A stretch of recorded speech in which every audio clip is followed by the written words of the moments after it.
دوسروں کی غلطیوں سے سیکھیں. آپ کی اتنی عمر نہیں کہ آپ ساری زندگی غلطیاں کرتے رہیں. بسم اللہ الرحمن الرحیم. J.Inspire سے میں ہوں اقبال جنجوعہ. ناظرین، رمضان المبارک کا مہینہ برکتوں کا مہینہ اور اسے رحمتوں کا مہینہ، نجات کا مہینہ بھی کہا جاتا ہے. مگر اس مہینے میں خاص کر کے وہ لوگ، وہ قوم جس کے اوپر، جس کا ایمان، جس کا عقیدہ ہے کہ یہ برکتوں کا ہے، رحمتوں کا ہے، نجاتوں کا ہے، اس میں عاجزی ہونی چاہیے، اس میں پیار محبت ہونا چاہیے، اس میں دوسرے لوگوں کا خیال رکھا جانا چاہیے. اس مہینے میں آپ کی اخلاقیات سب سے زیادہ اچھی ہونی چاہیے، آپ کا رویہ، آپ کا برتاؤ سب سے اچھا ہونا چاہیے. وہی قوم، وہی مسلک، وہی مذہب اس مہینے کے ساتھ وہی برتاؤ کرتا ہے جو وہ اپنے باقی دیگر زندگی میں اخلاقیات کے ساتھ اور اپنے رویوں کے ساتھ کرتا ہے. میں یہ کہوں کہ اگر اس مہینے میں اس کی جو فضیلت ہے، اس مہینے کی، اس کے ساتھ جو کھلواڑ ہماری قوم کرتی ہے، اس کی مثال شاید ہی دنیا میں کہیں ملے. اس مہینے میں وہ تمام چیزیں جو سستی ہونی چاہیے، اگر سستی نہیں ہوتی تو اپنی اصل قیمت میں عام صارفین کو ملنی چاہیے، وہ مہنگی کر دی جاتی ہیں. یہاں تک کہ غریبوں کی جو افطار کی چیزیں ہیں، کھانے پینے کی چیزیں ہیں، وہ بھی مہنگی کر دی جاتی ہیں، اس خیال سے کہ بکری زیادہ ہوتی ہے، سیل زیادہ ہوتی ہے، اس کا استعمال زیادہ ہوتا ہے اور ہمیں پروفٹ زیادہ ملے گا، پیسے زیادہ جمع ہوں گے. یہ مہینہ جہاں پہ ہمیں ایک دوسرے کا خیال رکھنا چاہیے، وہیں پہ ہم ایک دوسرے کے ساتھ مشکل پیدا کرتے ہیں. یہاں جب کسی مارکیٹ میں جائیں تو آپ کو وہ چیز جو نارمل دنوں میں سستی ملتی ہے، یہ تھوڑی کم قیمت پہ ملتی ہے، اس مہینے میں وہ ڈبل ٹرپل قیمت پہ ملتی ہے. افسوس یہاں پہ یہ ہوتا ہے کہ وہ قومیں جنہیں ہم یہودی کہتے ہیں، جنہیں ہم بدھسٹ کہتے ہیں، جنہیں ہم سکھ ہندو کہتے ہیں، جنہیں ہم غیر مسلم کہتے ہیں، وہ اس مہینے کا تقدس بھی بحال رکھتے ہیں، اس مہینے کی عزت و حرمت بھی بحال رکھتے ہیں.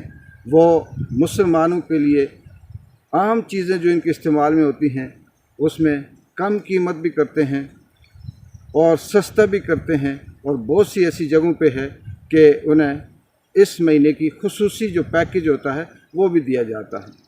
لیکن اس ملک کے اندر جب کوئی شخص، کوئی غیر مسلم، کوئی خدا ترس اس چیز کا خیال رکھتا ہے تو اس کو نہ صرف سزا دی جاتی ہے بلکہ اس کو مار دیا جاتا ہے. دیال سنگھ پشاور کی آپ کے سامنے زندہ مثال ہے، جو سکھ تھا، رمضان کے مہینے میں مسلمانوں کے لیے سستی چیزیں دیتا تھا، اور یہاں کے جو ٹھیکیدار ہیں مذہب کے، اسلام کے، انہوں نے صرف اس لیے اسے مارا کہ وہ چیزیں کیوں سستی دیتا ہے. یہاں پہ جب ہم کسی انتظامی اہلکار سے شکایت کرتے ہیں یا کسی شخص سے جو بااختیار ہے یا جس کا کام ہے کہ ان چیزوں کو کنٹرول کرے، وہاں جب ہم جاتے ہیں کہ یہاں پہ گوشت مہنگا ہے، سبزی مہنگی ہے، پھل فروٹ ڈبل قیمت پہ ہیں، یہاں جو روٹین کی چیزیں ہیں وہ عام آدمی کی پہنچ سے دور ہیں، تو ہمیں آگے سے جواب ملتا ہے کہ ہم ان لوگوں کا حصہ ان کے گھر پہنچا دیتے ہیں، آپ شکایت کر کے کیا کریں گے. وہ صرف لوگوں کے سامنے دکھاوے کے لیے آتے ہیں، چھاپا مارتے ہیں، وقتی اپنی فوٹو سیشن کرتے ہیں، ویڈیو بنواتے ہیں، اور شام تک بلے بلے ہوتی ہے. دوسرے دن تمام دکاندار، تمام وہ لوگ جو اس چیز میں ملوث ہوتے ہیں، واپس اسی روٹین پہ ہوتے ہیں.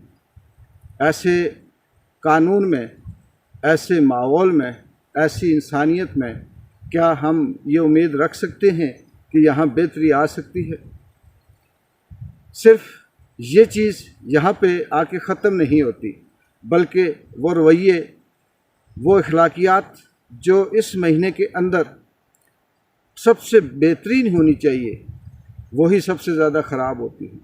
ہر شخص، اس کا موڈ، اس کا غصہ اس کے ماتھے پہ ہوتا ہے، اور وہ اس طرح سے بات کرتا ہے جیسے اس نے روزہ رکھا اور اس نے ہم پہ احسان کیا. جب بھی وہ کوئی بات کرے تو وہ آگے سے اس طرح سے جواب دیتا ہے جیسے اس نے ساری زندگی کچھ کھایا نہیں۔ پھر اس مہینے میں بہت سے ایسے لوگ ہیں جو اپنے ارد گرد روز پڑوس غریبوں کا خیال نہیں رکھتے۔ فطرانے کی بات آتی ہے تو وہ اسی مہینے میں ہے، زکوٰۃ اسی مہینے میں ہے، اور جتنی بھی اچھائیاں یہ لوگ جب بات کرتے ہیں تو یہ کہتے ہیں کہ اس مہینے میں ایک نیکی کرو تو نارمل دنوں کی 70 نیکیوں سے زیادہ ثواب ملتا ہے۔ لیکن افسوس کہ وہ نیکی جب کرتے ہیں تو انسان یہ کہتا ہے کہ اس شخص کی نیکی سے میں ایسے ہی بہتر ہوں۔ یہ کیسے سدھار آئے گا؟ یہ کیوں ہے؟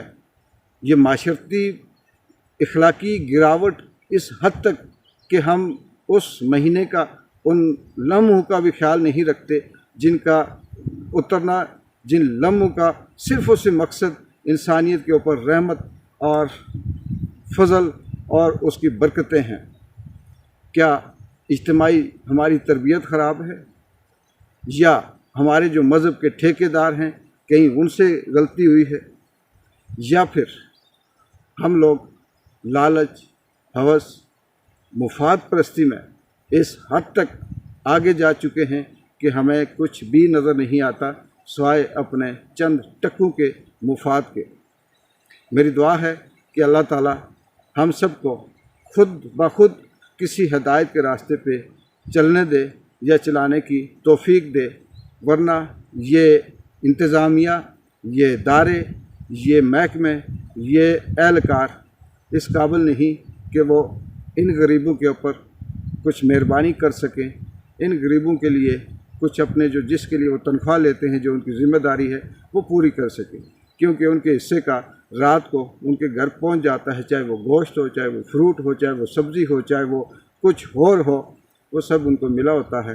اس لیے انہیں بھی اپنے پیٹ کی، اپنے مفاد کی اور اپنی لالچ میں کسی دوسرے کا بھلا نظر نہیں آتا۔ وہ تنخواہیں صرف اور صرف اس لیے پروٹوکول اس لیے لیتے ہیں کہ اللہ تعالیٰ نے شاید کہ ان کی قسمت میں کچھ بہتری لکھی ہے کہ وہ یہاں پہ لاؤ لشکر کے ساتھ مارکیٹ میں آتے ہیں، آگے پیچھے گن مین ہوتے ہیں، دور سے نظر آ جاتا ہے کہ چیکنگ والے آ رہے ہیں، لسٹیں چینج کر دو، ریٹ کم کر دو، اور بعد میں جب جائیں گے تو سب کچھ کرو۔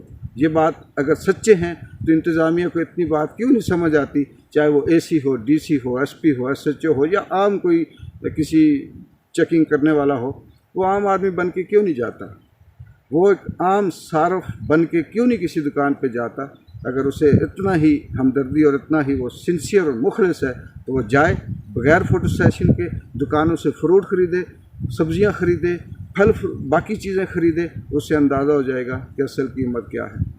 جب وہ یہ کہے گا کہ میں چیکنگ کرنے والا آیا ہوں تو کوئی پاگل ہے کہ اسے بتائے گا کہ ہم مہنگی دیتے ہیں۔ اقبال جنجوعہ کو اجازت دیں، اللہ حافظ۔